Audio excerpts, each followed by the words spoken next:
Good evening, everyone, and welcome to our second exclusive interview here on our brand new Spurs Web YouTube channel. Don't forget to subscribe to us on YouTube by clicking the red button at the bottom of the video.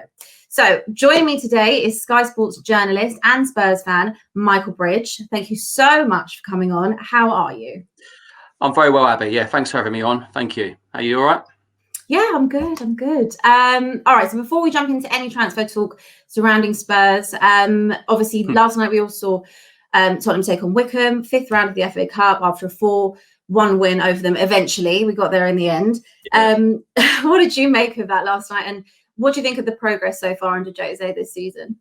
I think overall, it's very positive. The last thing I wanted was extra time.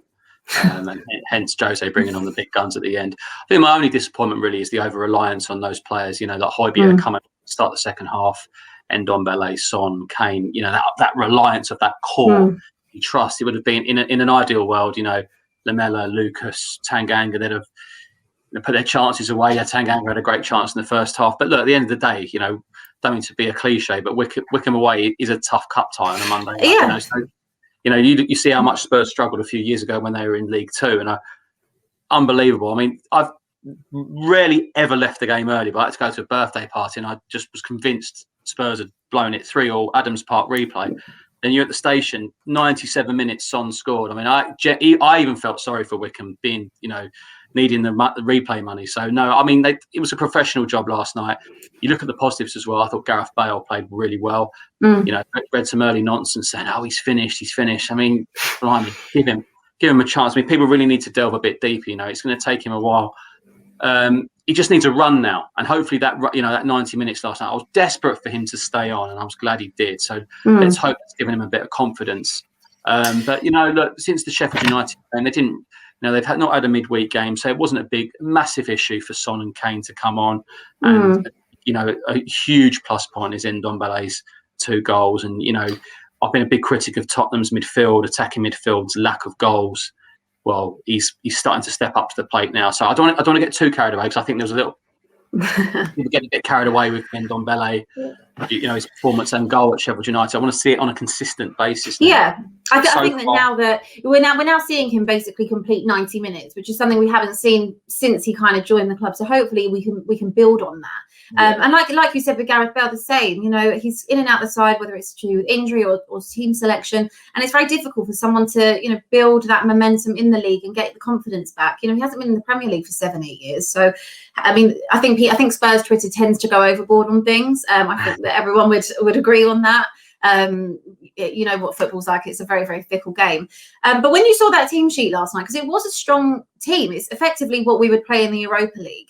And obviously we did struggle against Wickham, and credit to them for that. They are very, very physical. What they lack technically, they make up for in their physicality. But were you not a little bit disappointed the fact that, those players that were on there couldn't, and no disrespect to Wickham, because, they are a championship side, regardless of the fact they're 24th in the league. Do you not think that we should have had enough to not have to bring on Kane, Son and Ndombele, Højbjerg?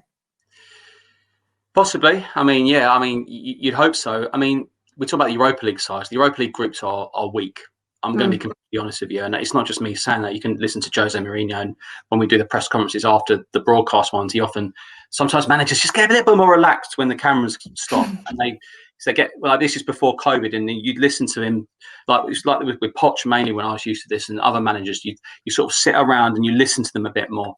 And Jose was very adamant in the sense that the group stages are quite weak. I think I've even heard him say this is when the competition starts, when he's talking about the knockout rounds. So in terms of when you look at it, where I'm coming from here is like Vinicius. So everyone, we've seen him score goals, but it's a bit of a missed opportunity for him last night. I think if he'd have scored last night, people would start to say, "Hey, this is a good backup for Kane." I do appreciate. We'll probably go on to strikers later, but I do appreciate it's difficult to be the second striker when you've got Harry Kane. But I've got a little bit of a theory on that. But no, ultimately, I'm pleased because we're through. You're right. I'm thinking more. Has Toby been demoted a bit? Are we going to see Rodon and Dyer now against Liverpool? Because it was a tough game for Toby, particularly the first half. The last few games, I was surprised he didn't play at Sheffield United. I was very surprised he didn't play against Fulham. So I think Toby, okay, he's lost a little bit, but he's still, for me, one of the key players, especially in the defence. So that'll be interesting. He might go for Roden now. Look, overall, I'm happy. You've got to be happy. You just won 4-1 in the FA Cup. So you've got to be happy. For me, the worry is, though, still some of the fringes from the start of the season to the end of the season, they're playing for their futures. So, yeah, but there's so many games. Games to come. There are so many. Yeah, so everyone's going to play a part. And we need all these people to play a part. We need some to improve, some to buck up their ideas, and some to hopefully just stay injury-free and carry on what they're doing. That's exactly it. That's our biggest problem. The fact that, at the moment we have been lucky. We haven't had a long-term injury to Kane yet. Obviously Son, but we all know inevitably every season that does happen. And those players that we did see start last night are the ones that will have to fill in. Obviously, if that happens. You touched on Toby there. And obviously Toby is getting a little bit older. I think he's 33 now. He doesn't really have that much pace. And to be fair to him, obviously Jose loves Eric Dyer. He's never going to give up Eric Dyer. So out of the two, Toby's the one that's going to get sacrificed. And I do understand it. He's a Rolls Royce of a defender, but obviously age is not on his side. Every time I personally seen Roden, I've been really, really impressed with him. I think he looks like a proper defender, something that Tottenham really need. And if he's obviously going to persist with Dyer, the next one you turn to would be Roden. But have you been impressed with him so far? Yeah, I mean, totally. I mean, a colleague of mine is a Swansea fan, and I phoned her on the deadline day. I said, come on, tell us more. She said, look, I'm telling you, I know it's difficult with the Championship, but he's just the kind of player Spurs were looking for. Brings the ball out of defence, and it won't take him too long to establish himself. So, yeah, early days. I mean, he could have made a catastrophic error at Chelsea, which put Giroud through, and Giroud should have done better. But overall, I have been impressed. It's actually, thank goodness, Spurs did actually go in on the final day of the EFL window and signing him. Because if you look at it, Dyer, Toby, added injury niggles. Tanganga's not a centre-half. Jose's told us that a million times. So they'll start to look a bit short. So the issue is now for Jose as well is, does Roden get in the Europa League squad going forward? I mean, we'll touch on that when transfers come forward, but Spurs have got such an issue with this. And other Tottenham-based journalists have mentioned this as well. And we all don't mean to be the bearer of bad news, but unfortunately, it's reality. You can link all the players in the world, but you need to look at it from a Tottenham point of view and a sensible point of view. That's where the thinking comes in. And Rodon's one where they might consider now for Europe, or they might just say, look, we're going to play you in the league, play you in the FA Cup, but still got an issue with the Europa League. But we can come on to that in a bit. But yeah, answer your question, I am happy with Rodon. And, decent money, because if he goes on to be a great success, then it could be a snip. And fingers crossed he will do. But okay, so back to trophies and back to competitions. So Spurs are in all 4 competitions. I guess we're probably favourites still for the Europa League too. And we all know that's a marathon, not a sprint. It's a long old slog. But in terms of silverware, do you think that this is the season, the year ends in one, where Spurs will finally break the trophy drought? To be honest with you, Abby, I mean, I really didn't want you to tell everyone I'm a Spurs fan. I'm supposed to be a neutral journalist here. Shame for you. No, I mean, look, I have never watched the Champions League final back. I've never. Me neither. You'd be a sucker for pain and punishment if you did. Yeah, I've never seen. As soon as Origi's goal went in, I was ready to leave. I was there on a fan basis, not a work basis. That still hurts because it's a bit like a computer game. When you complete it and then no one can say anything. That was my. Rival fans, we all know they are. I'll say, hey, we've just won the Champions League. We've completed it. that was my, and it didn't happen. But this for me feels like the year where they have to do it. They have to do it. The Carabao Cup, difficult, strange start with the Bayern going through after Orient. Then that bonkers week where we had midweek game on the Tuesday, then the Thursday. And I actually was really proud of them against Chelsea in that cup game. Yeah. And then Stoke, not a bad draw, let's be honest. And then Brentford, usually 2-leg semi. This time we're at home, 1-leg semi against a Brentford side who, looking at the league more. So we can't really complain about the route, to be honest with you. This is a great opportunity. Now, the Spurs, I hate the word Spurs, but the Spurs in this is that De Bruyne would have missed the final if it was still played on the end of Feb. But look, I tell you, I'm confident because it's Mourinho's Marmite with Spurs fans, and I get it. And I respect your views, anyone's view on it. But if I want any manager for a final against Pep, it's Jose Mourinho. Okay, and look, so far, every time we've played City, and we even under Pochettino, we've got a really good record against City. So looking at it, out of the two, whether it was going to be City or United, actually, I would have preferred City in a strange way. Yeah, I know. I think I agree with you, actually. I mean, the good thing is that I'm looking at the clock now, like the date is practically 3 months away. So we can genuinely, literally put it to bed. Everton away, probably one of the toughest games you could probably get in the FA Cup, but we can't really moan. We've just had Marine and Wickham, so I'm not going to be crying about that. My gripe is the Europa League and UEFA competitions this season in general. We've got a global pandemic going on. How on earth did they decide to do 2 legs? The Europa League is a slog anyway. It's a yellow pages. It never, ever stops. And it's very rare with English teams winning in it, fair play, because the Premier League is so tough, so demanding. The round of 32, round of 16, quarter-final, semi, it's relentless. So if you win it, you damn well deserve to win it. You'd have thought, I mean, looking back on the summer when they did the 1-leg Europa League and Champions League, I think we were all in agreement that actually I really enjoyed that, the one-off. And they should have considered that this year. But look, every organisation thinks they're the most important. I mean, you look, England had 3 internationals. They have the Nations Games and a friendly. We're like, hang on, where's this 3rd game crept in? We've got a global pandemic going on here. Well, you're whacking another international game in Thursday, Sunday, Tuesday. What's going on? So it's a problem. But Europa League for me, I think it's so open. You can just have one bad game, So we'll see. My worry, and it's a legitimate worry, is that the games are now going to come thick and fast. And the worry for me is like we saw last season, Harry and Heung-min Son. Harry, I've said to people, I want him to adjust his game. And what I mean by that sometimes is I look at Harry and he wants to win the ball wherever it is. We saw an injury he got a few years ago, Fabian Delph. He didn't have to go for it. It was going off the pitch. He ended up doing his ankle. The ruptured hammy last year was just damn unlucky. But it's a horrible injury, horror. And then Son obviously had that rare sort of broken arm where he couldn't play, and we've all seen it on the documentary. But if we all remember, Spurs fans, before the pandemic, we couldn't score. Our season was practically over. There was just no firepower whatsoever. That's my worry, and I'm praying it doesn't happen this time because, as we all know, I don't need to tell anyone this, we rely so much on these two, looking at the goal record. So it's all up in the air. I think Everton's going to be a cracker. I really do. Yeah.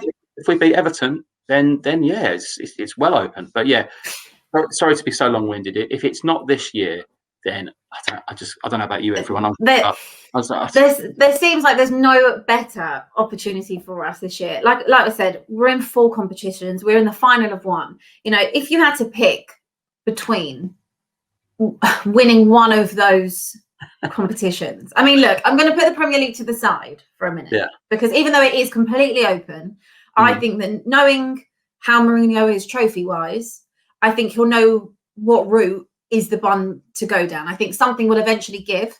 And I think that if we progress further in Europa League, I think it will be the league that suffers. Personally, that's just my view on it. For you, if you could win one of those 3 in terms of Europa League, FA Cup, Carabao Cup, what one would you take? Probably Europa League because you're back in the Champions League. And a European trophy should supersede anything. Spurs have a romance with the FA Cup. Yes, I know that, blah, blah, but they've not won it since 91. Frankly, that's disgraceful. Since I've grown up, it's gone from Spurs winning it more than anyone to Man United and now Arsenal. It's not our cup anymore. It's a great cup. I love 3rd round day like anyone. My heart still pounds when the draws come out, but let's not pretend it's that cup anymore. It's the Europa League, as I say, look, it does offer a gateway to the Champions League. So Spurs could essentially, as you say, drop the league. If they won the Europa League and finished 9th, they're in the Champions League. So, and Jose will know that. I'm speaking from a manager's point of view as well. So I would probably say Europa League. If you said to me, you're going to win the FA Cup, I'm like, yeah, that's brilliant. Fantastic. Let's get the champagne. We'd probably take any of them, realistically. Take any of them. I'll take the Carabao now, So I just take a trophy. It ends all this nonsense. I mean, I'm sure we're all sick of it. I'm sick of it. I'm going to be honest. I'm sick of it. I'm sick of it too. I mean, like the disrespect, the sickening disrespect Harry Kane gets sometimes, comparing him all the time with people. It's just nonsense. This country, sometimes this obsession with wanting to just knock someone who's just such a credit to their country. And then you'll get, what's he won? I want him to start winning things. He deserves it. So, and we damn well deserve it. Couldn't agree with you more. Dele Alli. Okay, so we're moving on to transfers. He's obviously been the main topic for quite some time now, especially in this January transfer window. We've seen the fallout. We've seen it all unravel with him and Jose. And of course, now that link between Dele moving to PSG has been fired up since Pochettino has gone to PSG. What do you understand about what's going on there? Okay, my understanding is that despite Poch's arrival, the interest has pretty much stayed the same. They wanted him before Poch, they want him now. Tottenham will not loan him with an obligation to buy or an option to buy. Then this is a big if Dele does end up joining PSG before Monday's deadline, it will only be a loan. Daniel Levy, and I've heard this on very, very good information, Daniel Levy does not want to sell Dele Alli. You look at Dele Alli, and this everyone can see this as well. The best Dele Alli was worth probably the most amount for an English player a couple of years ago. He beat Gerrard's record, Scholes' record, Lampard's goal scoring record. 19. No one expected it, just coming after MK Dons. People can say to me that that's not the same Dele Alli. You might have a point, but they will not risk it. I'm telling you, they're not going to risk it. Okay, so even if someone says to me, that's not the Dele Alli we know, he's changed, he's not as good anymore, that may be. But and also, would anyone really take the risk? Would you take the risk? Would you take 35 million Alli, 45 million? I certainly wouldn't. I mean, absolutely not.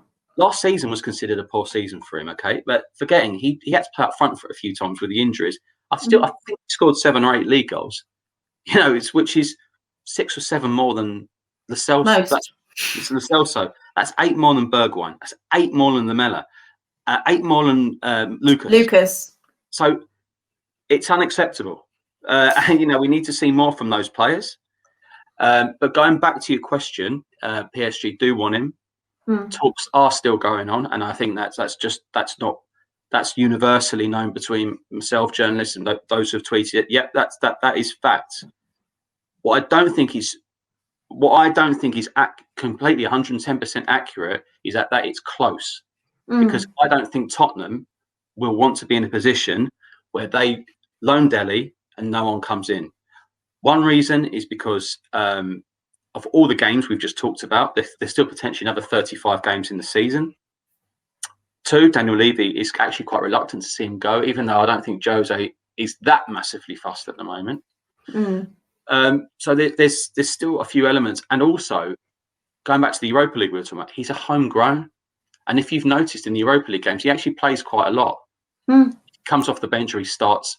So he's a homegrown player as well. And Spurs have got a real issue. They're very unlucky, like I mentioned earlier. Some of the homegrown players in the league are not considered homegrown in Europe. So it's a real problem. So they continue to be linked with this guy, that guy. It's just not feasible sometimes. So I want you to actually explain that, because obviously me and you had a chat the other day and we discussed that situation. But obviously there'll be a lot of people that don't and aren't aware of the situation, what's going on with that.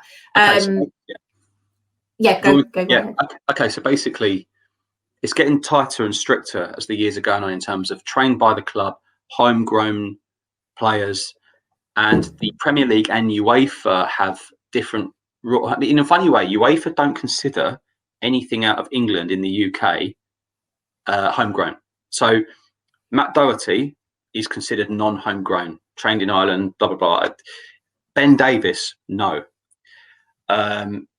Eric Dyer was one, which was the one I still can't get my head around a couple of years ago, because he trained in Portugal, England international. Spurs are so unlucky. And I have to say, I look around certain clubs like Wolves, for example, when they're back in Europe, if they are back in Europe, or other clubs, I just like, well, Spurs, if they get that, I can't see some clubs even participating in Europe. It's a real kick in the backside, but it will stop. Like the start of January was Valencia's interest in Harry Winks, quite out of the blue, and Spurs just said not a chance. I actually quite like him, and again, I say he's a nice Marmite Spurs player. You've had Lamella there, Marmite, Dele, Marmite, Eriksen, Marmite. So much Marmite in this football team. You can't please everyone, can you? You just no, can't. you can't. You know, it's good to have debate, isn't it? But I mean, the Dele situation, as I read it, is PSG they've been interested since April.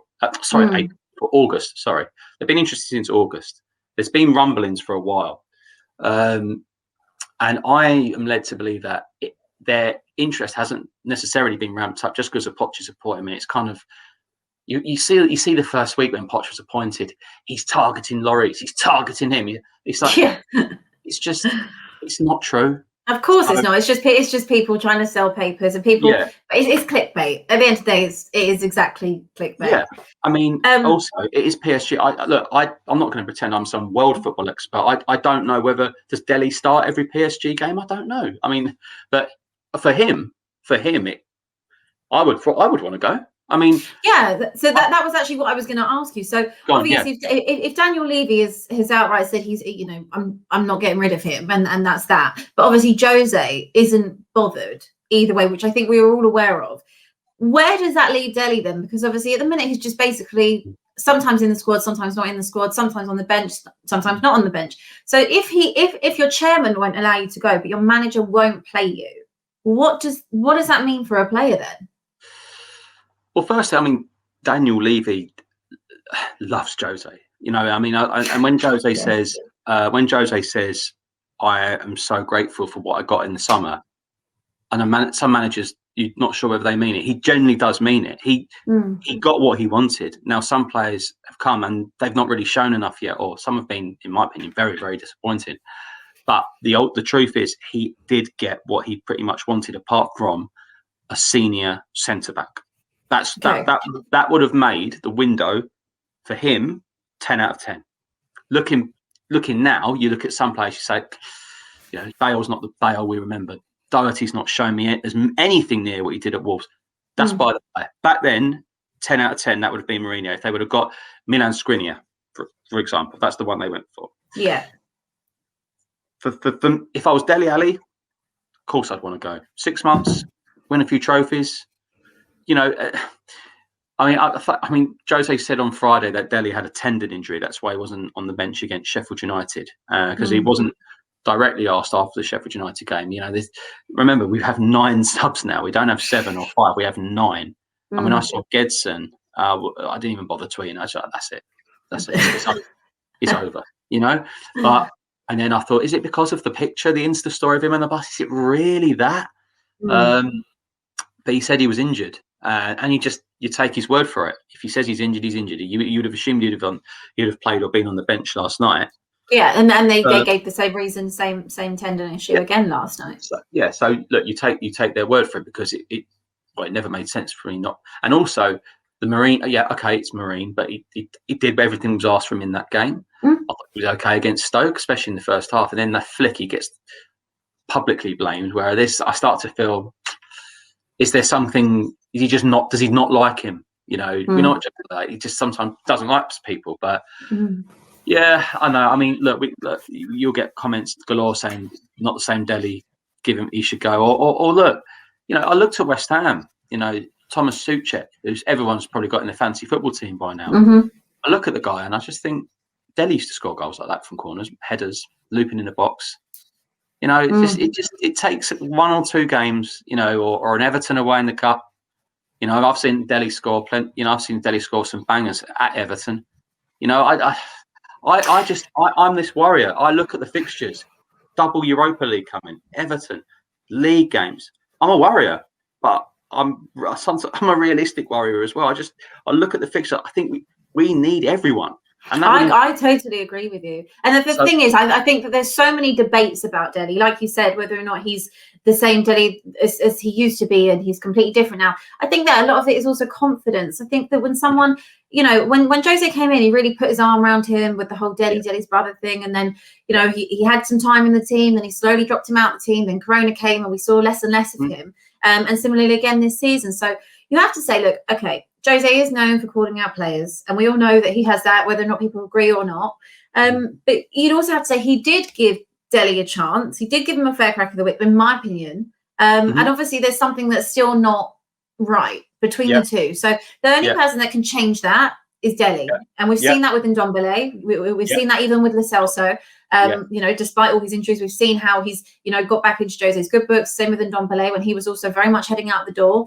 So I feel it's down to Dele. And if he doesn't go in this window, then he's got another 4 or 5 months to prove himself and either get that move away for himself, because there will be a prize that will come in and Daniel Levy will accept it at some point, depending on the price.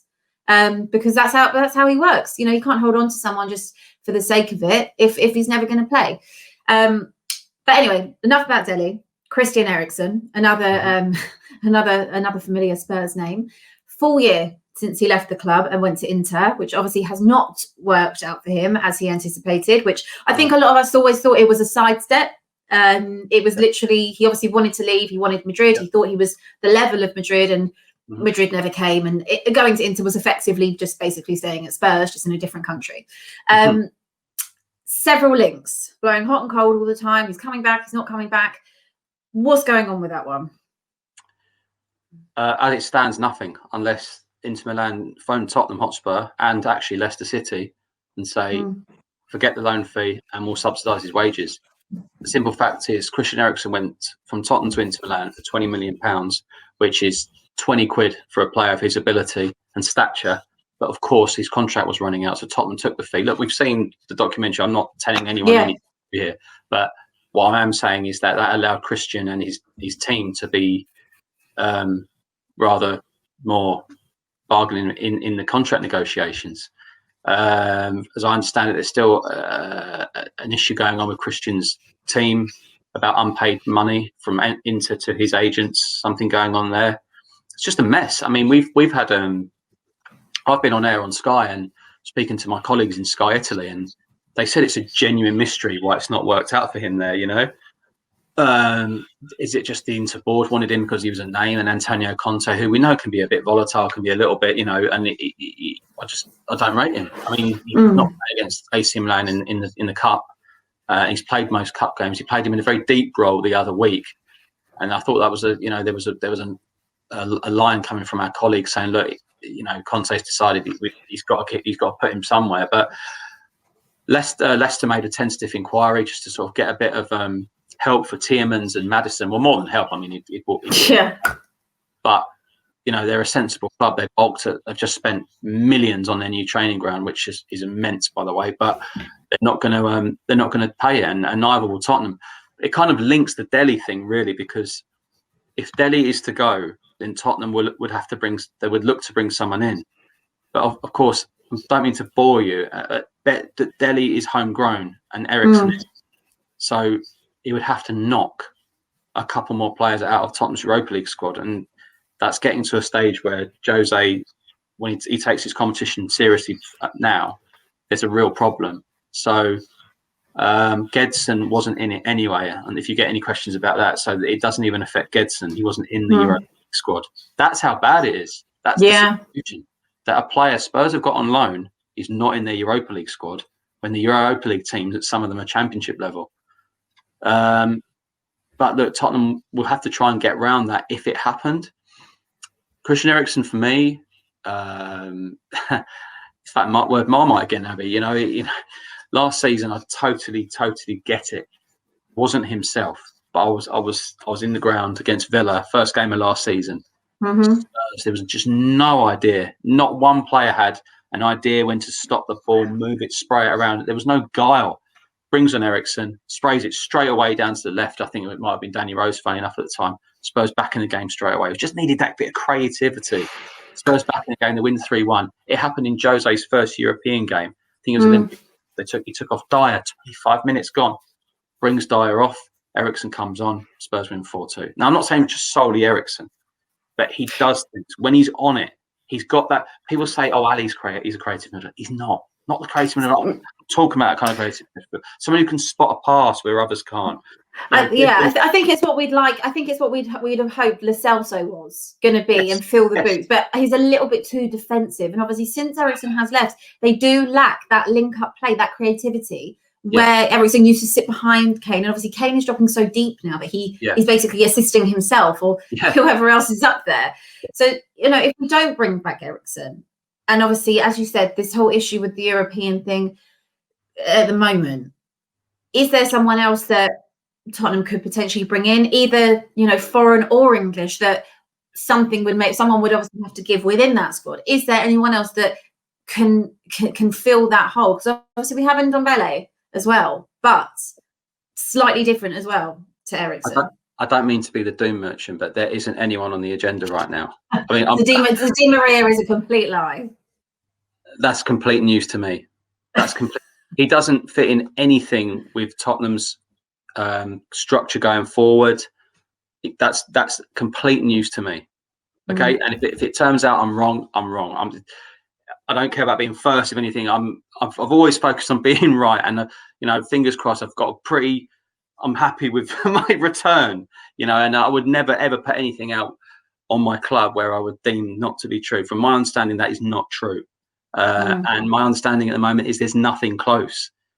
And I'm sorry, Spurs fans, but it's pandemic. It's January. Tottenham have been hit more than most. You look at the stadium, about 50 things cancelled, boxing, this, that, and the other. And also, going back to before about the summer, we did do decent business in the summer, and it surprised me. It surprised. I think it surprised everyone. I think everyone was under the illusion we had no money. Yeah. And then obviously we had I know a lot of them were loans and things like that, but still to cover the wages and things like that kind of came out of nowhere. Now, I'm not giving up on Bale. I mean, some think he's finished. I'm not. I don't. I think I look at Gareth Bale and I see a guy who's got a little bit of mental fear that if he unleashes himself, that he's going to pull up or go down. Something's going to happen. Like the Stoke game when he scored and half time, and then he got brought off at half time. Oh, he's injured, and that left him out for 3 weeks. That's what we don't want anymore. But that's the risk. Okay, if Gareth can't play right wing anymore, if he can't play on the wings, can we try him at number 10? But he can play. He can play there. Yeah. He can play there. And for me, it's the fact that I don't think that Jose trusts him to do the defensive duties that he wants his players to do. We know why Bergwijn gets in the side. We even know why Lucas Moura gets in the side, and it's certainly not for the goals. So we know that's why they get in there, for their defensive ability to track back and to cover. But is it not about time? I mean, would you like to see Gareth Bale with Son and Kane against Liverpool? I mean, look. I mean, I was outside the Tottenham training ground when we broke the Bale news. I was just an excited, lovesick puppy. I was so obvious who I supported it, but it wasn't just us. I remember speaking to Jamie Carragher. He was just like, "Wow, Son, Kane, and Bale, you boys." I look, we all thought it. We all thought it, and we've all got a right to feel a little bit. It's not really working out. And it all sort of started when he came on against West Ham, where we 3-0 up at the time, and he did all the hard work going around about 3 players, and then he put it wide, and then they go and score 3 goals. It hasn't worked out yet. It's a long old season. He could score the winner in the Carabao Cup final. He could win the Europa League for us. He could win the FA Cup game at Everton. We should not give up on these players. It's funny because yesterday I was looking at social media. Sick of Winks. That's it. Last game. Sick of him. Bang, scores a lovely goal. He's like another one who Tottenham fans just doesn't do enough. And I get it. I want more from Winks. I think you can do more. But I think Tottenham are desperate for some more cover with Højbjerg, next season. Oliver Skip, yes, will come back. Yes. Having a storming season at Norwich. He's their best player every week. They can't get enough of him. They love him, absolutely love him. We know they've been watching him every week. Spurs like watching Norwich. They still haven't completely given up on Max Aarons. They still admire him. They look at him. He was going to go to Barcelona in August. It didn't happen. So, when Spurs look at Norwich, they're not just looking at Skip. They're looking at the club. They're looking at the players. The thing is about interest at the moment. When a manager says in a press conference, "I'm interested in good players," they actually mean it, because there's no such thing as Spurs liking Sabitzer and Liverpool not, Man City not. They all know these players. It's which club pulls the trigger, which club best for this particular player. And then that will start, the wheels will be in motion probably already. But January is always, if you look back, it's always been a really, really tough month to do top business. I used to call it the relegation window. It can save you. Yeah, So you're right. You look at West Brom yesterday. So I got a line on Christian Benteke that they wanted to sign him on loan or take over his contract to the end of the season. Benteke doesn't want to go, so they pulled it flat. But Allardyce actually said in his press conference yesterday, I'd love him. It's January. I've got a week to go. But Tottenham don't necessarily have to be like that at the moment. You know, you looked at it yesterday. The worry is the over-reliance on the same players. But if the likes of Bale can come on, get back to A level, we need Lo Celso to hurry up and get fit again, because these niggles, I mean, to my knowledge at Villarreal, he never used to get these kind of injuries. It's his time at Spurs is so stop-start. Yeah. You know, and I think, you look at United, and Bruno Fernandes is probably the best signing they've made. Years. I'm talking years and years and years. And doesn't it upset you that could have been one of ours? Honestly, a dagger goes through me every time he scores, because we were close, and it really it hurts me. But yeah, I've got to move on. But I look at how much he did for United last season, sixth, seventh, and after the pandemic, he was phenomenal. Yes, loads of penalties. He's not just that; he's always involved. He's just a brilliant signing. And this season, brilliant signing, just brilliant. I love the guy.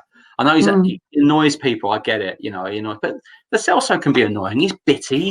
He likes getting in a ruck. And so is Lamella, another one that's been there for years and years and years, and has just always been injured. We've never really seen what Lamella's truly about. We see it here and there. We know he likes to get stuck in. He likes to wind people up, and that's what we like about him. But 7 years, not much to show for it. All right, so we basically know that there's not much that's going to be happening this window. If there is, it'll be very late on.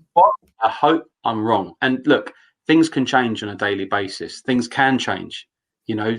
Out of nowhere, Spurs went for Vinicius. It took a while for them to decide on the striker. There was plenty they were looking at. Last year, Piontek from AC Milan they liked. William Jose, who's just actually gone to Wolves, funny enough, again, inquired about him. They were talking stupid money, but Spurs weren't 100% sure on either of them, and neither came, obviously, in the end. So I think there's going to be more concrete movement on Dele in the next few days. That's what I expect. It's whether Spurs bite the bullet and say, look, okay, do it. But I would be surprised if Spurs let Ali go without anyone coming in. My skepticism at the moment, as it stands on this date, I'm told there's nothing imminent in terms of incomings.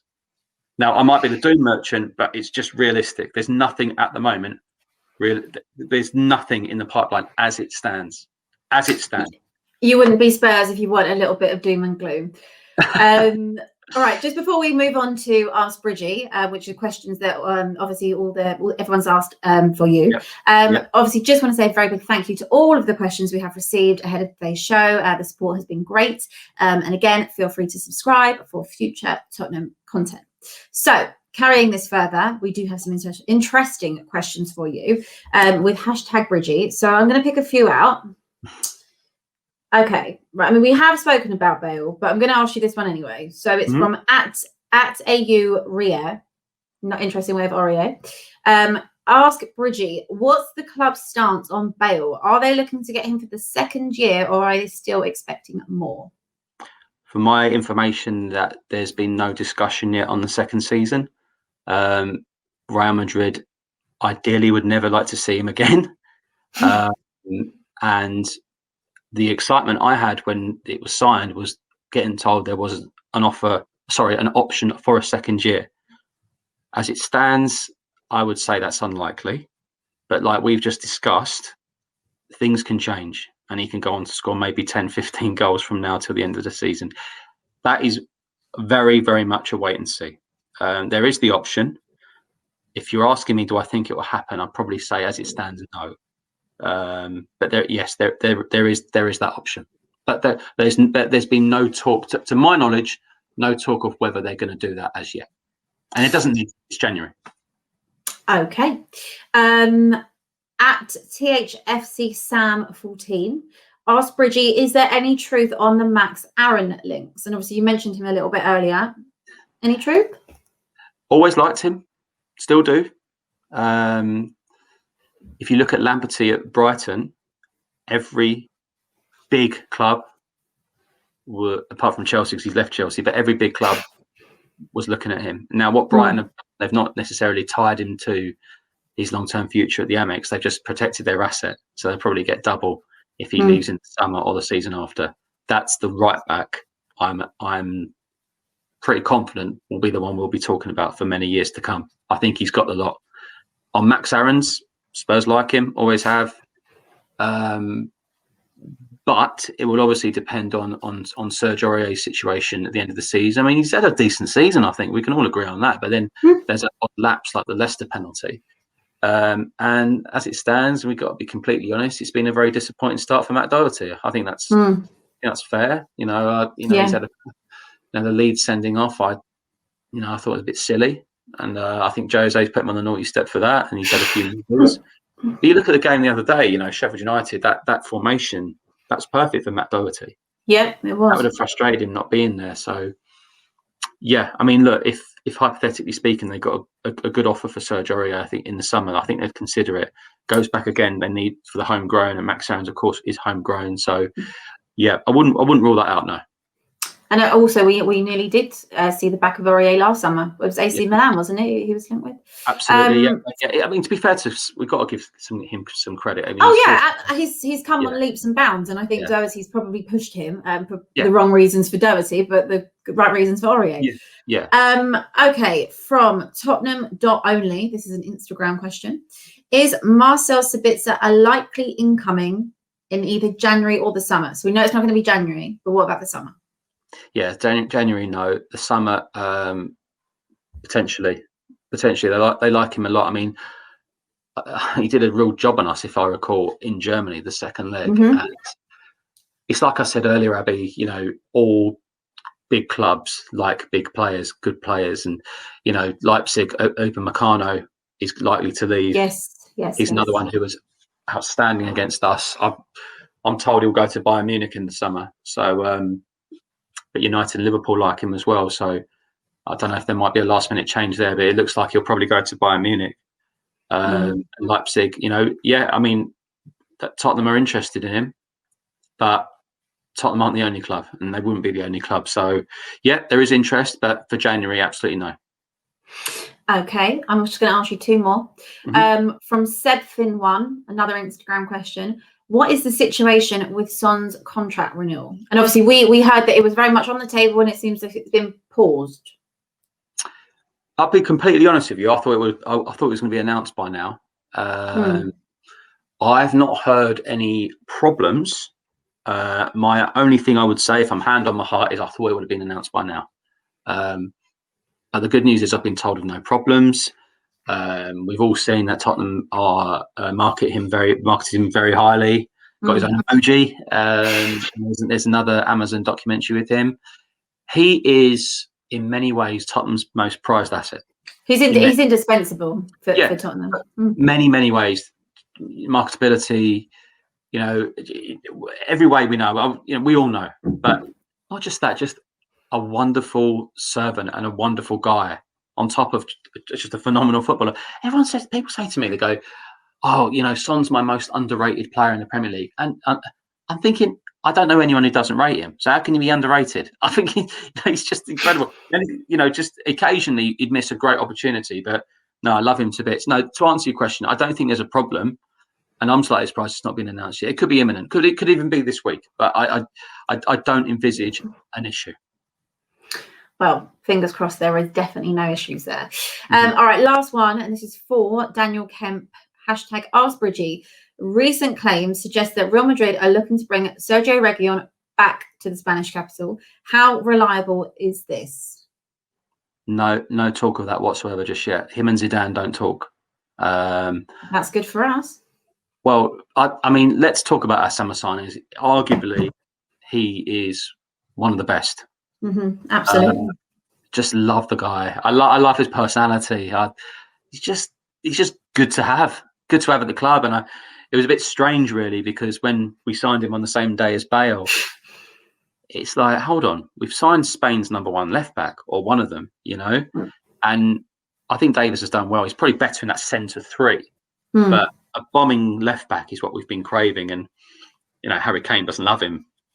The balls Reguilon delivers. I mean, he let Jose down a little bit with the COVID issue, and I was a little bit surprised about that. Look, people make mistakes, and he made his. But I think apart from that, I think he's been a breath of fresh air. I think he's very funny. He looks like he's a good character. Tottenham have used him for many of the kids' Q&A sessions, which is always a good sign. Meaning, he, in terms of his personality, his English is great. Absolutely loves London, what I'm told. Although he's, proud Spaniard, and look, eventually he will go back. But let's hope it's not for a while. But I don't think there's anything to really worry about at the moment, and I certainly don't think there's anything to worry about this summer. I'll be very hope not. I mean, he's definitely one of my favourites in that Spurs side. I think he's a great addition. Just actually a quick question of my own. Danny Rose, the forgotten man. What is that situation? Yeah, I mean, there's interest in Turkey. I think mainly from Trabzonspor. I don't need to tell anyone that Tottenham would like that to happen. I did hear some talk from a colleague of mine based in the Midlands that West Brom were looking, but West Brom are struggling financially, from what I'm told, or they probably couldn't afford his wages. And it sounds probably like, unless he goes to Turkey, unless someone out of the blue, last minute from the thing is that he's not really played. He's played the odd under-23 game. He is not ready. He's, and unless something completely out of the blue happens where he goes, he will happily see out the rest of his contract. How long does he have left? A year or so on the contract? It was a 5-year deal they gave him, wasn't it? Yeah, I was on. Well, I need to double check that. I thought he could have left at the end of this season coming up, but I could be wrong. I'm not too sure. You've made me doubt myself now. I thought it was at the end of this. I thought it was at the end of this season, but I'll double check that. But sad end, really sad end. I've dealt with Danny before, and I've got on with him, but it's a shame, really, because there's been some good times for Danny Rose, but it's going to end in a sour note, unfortunately. But it's a shame because he was such a good player, but things off the field sometimes spoil what you do on it. Absolutely right. So before we let you leave, we're going to play our resident game called What's on Your Mind. So I'm just going to ask you 4 things.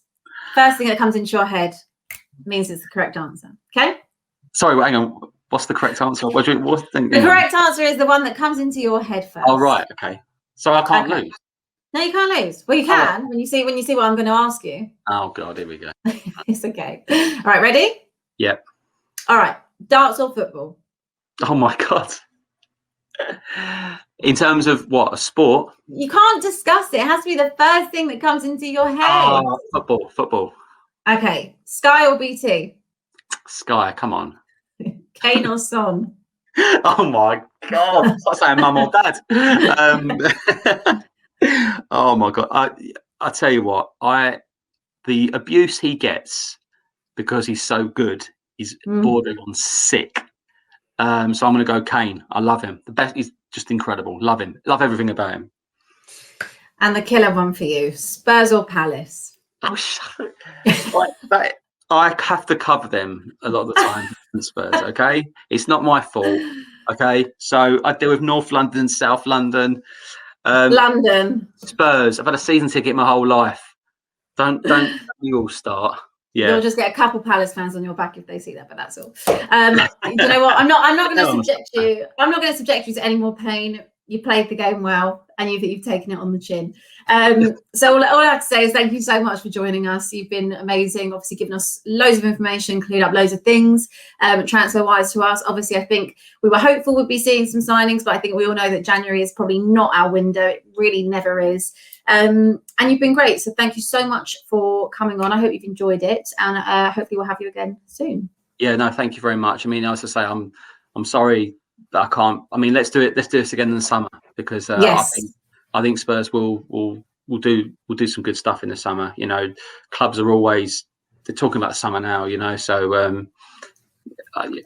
I'm just trying to be realistic. There's nothing going as it stands. You know, you'll get. It's difficult because people follow accounts where they just, and it's their, and they want to post everything that's in a paper. I totally get it. This is why we have to be wary. And my information is there is nothing close as it stands.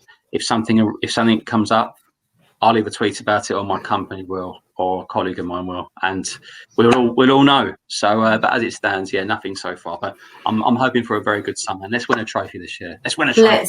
Let's win a trophy. And do you know what? We'll hold you to that. Hopefully, we'll have you back on in the summer, and there'll be more good news. But for now, thanks so much for joining us, everyone, for episode 2. We'll be back on with another guest shortly. And in the meantime, for all your Spurs news and views, the Spurs Web is your #1 stop. And don't forget to subscribe to us on your YouTube by clicking the red button at the bottom of the video. Have a great evening, everybody.